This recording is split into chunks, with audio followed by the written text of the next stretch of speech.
എന്താ പേരെന്താ? ഷാജി. ഷാജിക്ക് എന്താ സൗഖ്യം കിട്ടിയെന്ന് പറയാമോ? ഞാൻ തേപ്പിൻ്റെ വേണ്ടി നടക്കുന്നതാണ്. നിലയിൽ വീണിട്ട് ഈ കാല് പൊട്ടിയിരുന്നു. അപ്പോൾ പള്ളിയിൽ നിന്ന് മുട്ടുകുത്താൻ കഴിയില്ല.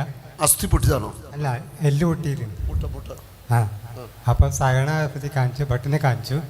അപ്പോൾ പള്ളിയിൽ നിന്ന് മുട്ടുകുത്താൻ കഴിയില്ല. വീട് വന്നിട്ട് മുട്ടുകുത്താൻ ആയി. മുട്ടുകുത്താം. ആ കൺവെൻഷൻ കൂടി ഇപ്പോൾ സൗഖ്യമായി. ഒന്ന് മുട്ടിട്ട് കാണിച്ച്.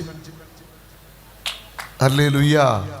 കഴിഞ്ഞ വർഷം ഈ സഹോദരന് കൺവെൻഷൻ പങ്കെടുത്താണ് നിലയെന്ന് വീണ് കാൽമുട്ട്, വലത് കാൽമുട്ട് അല്ലേ, വലത് കാൽമുട്ട് പൊട്ടിയതായിരുന്നു, മുട്ടുകുത്തത്തിലായിരുന്നു. കഴിഞ്ഞ വർഷത്തെ കൺവെൻഷനിൽ കർത്താവ് സൗഖ്യം കൊടുത്തി എന്നാണ് സാക്ഷ്യപ്പെടുത്തുന്നത്. കൈയടിച്ച് കർത്താവ് മുഖത്തപ്പെടുത്താം. എൻ്റെ മോൻ്റെ ആസ്മ രോഗം മാറി. മോടെ ആസ്മ രോഗം പ്രാർത്ഥിച്ചു, ഇവിടെ വന്ന് പ്രാർത്ഥിച്ചു, അസുഖം മാറി. മോക്ക് എത്ര വയസ്സുണ്ട്?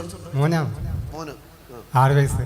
6 വയസ്സുള്ള ഈ സഹോദരൻ്റെ കുഞ്ഞിൻ്റെ, അവൻ്റെ പേരിന് ധീരജിൻ്റെ ആസ്മ രോഗവും കർത്താവ് സൗഖ്യപ്പെടുത്തിയെന്നാണ് ഈ അപ്പൻ സാക്ഷ്യപ്പെടുത്തുന്നത്.